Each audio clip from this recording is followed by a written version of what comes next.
Hi, and welcome to this series of videos where we're going to discuss some questions about Chassidus. Specifically, we're going to cover what is Chassidus, where does it come from, and why do I need to learn it? So in order to understand what Chassidus is, we need to go back in history. And we need to go back to history to the beginning of the Torah, to the giving of the Torah, when Moshe Rabbeinu came down from Har Sinai and gave the Torah to all the Yidden. When Moshe Rabbeinu did so, Moshe Rabbeinu would answer any question that a Yid would have. A Jew could ask Moshe Rabbeinu anything about the Torah or about a halacha on the Torah, and Moshe Rabbeinu would do his best to answer him. And Moshe Rabbeinu pretty much had all the answers.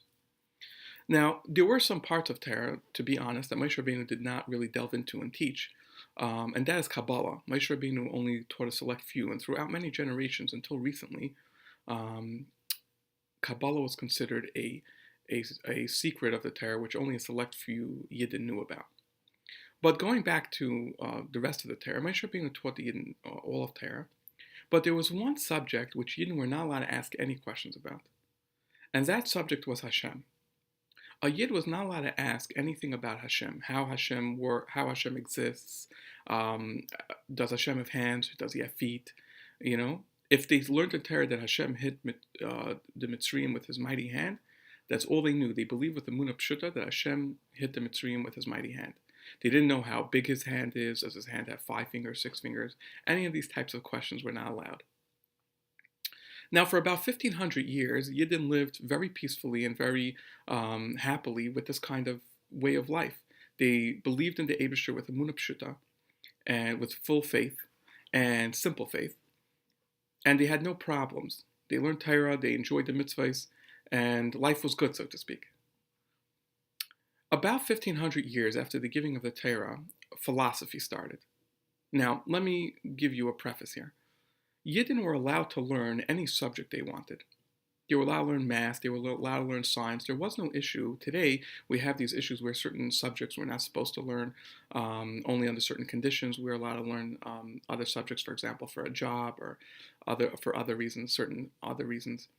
But at the time of the Beis HaMikdash, or the time of Moshe Rabbeinu, Yidden were allowed to learn any subject they wanted. And Jews, being curious and a smart people, we always learned all kinds of different subjects. And as soon as books would come out in different subjects in math or the sciences of the day, or whatever was available at the time, there wasn't a lot, but Yidden would thirstily buy these books or read these books and discuss it between themselves. Now, about 1,500 years ago, philosophy, not 1,500 years ago, 1,500 years after the giving of the Torah, somewhere in that time, between 1,500 and 2,000 years after the giving of the Torah, there was this emergence of philosophy. There was Aristotle and others, Plato, different people that were philosophers, and they brought philosophy to the masses.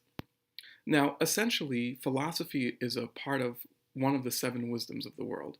The way the world works is there are 7 major wisdoms, which all of them come from, all knowledge comes from. There is, for example, Chachmas HaCheshbon, which is like mathematics, calculations. There's Chachmas HaTchuna, like astronomy, astrology. There's medicine. Those are 3 of the 7. There are 7 different wisdoms, and all of these wisdoms come from the Torah. The Torah is considered the 8th, or not really the 8th, because all of them come from Torah. Torah is higher than all of those 7 wisdoms, and all of those 7 wisdoms are like branches from the Torah. And so therefore, someone who learns Torah essentially has the key to all of the wisdoms. Just like, for example, when one learns the principles of math, they can then go into specific subjects of math or specific disciplines of math.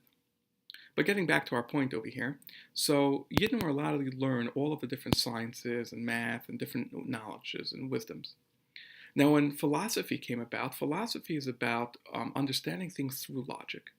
Understanding the world through logical proofs or logical explanations. You see, math is not necessarily only logical. Yes, math works in a logical way, but math works with numbers. Math works with understanding calculations.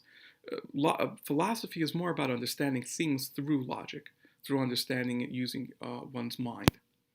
Now, philosophy at the time made certain assumptions about the world and about the different things around us.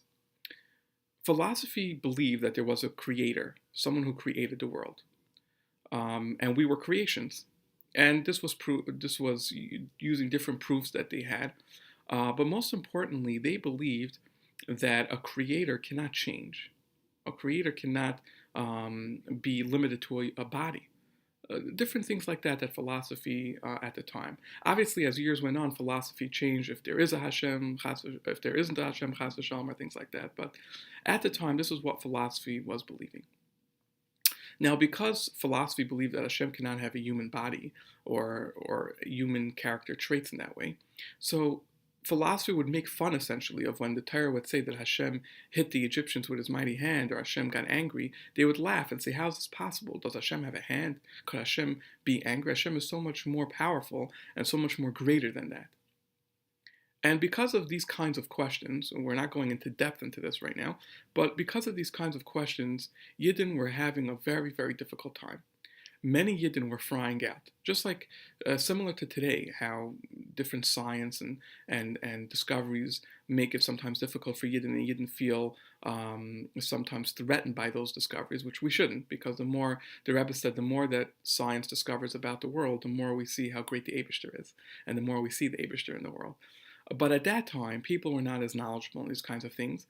You didn't have Chassidus, and because of this, Yidden were starting to have a big crisis. Yidden were frying out by the thousands. Yidden were doing mitzvahs, but their whole hashkafa was burnt out, was completely gutted. And because of it, many, many Yidden were fried out.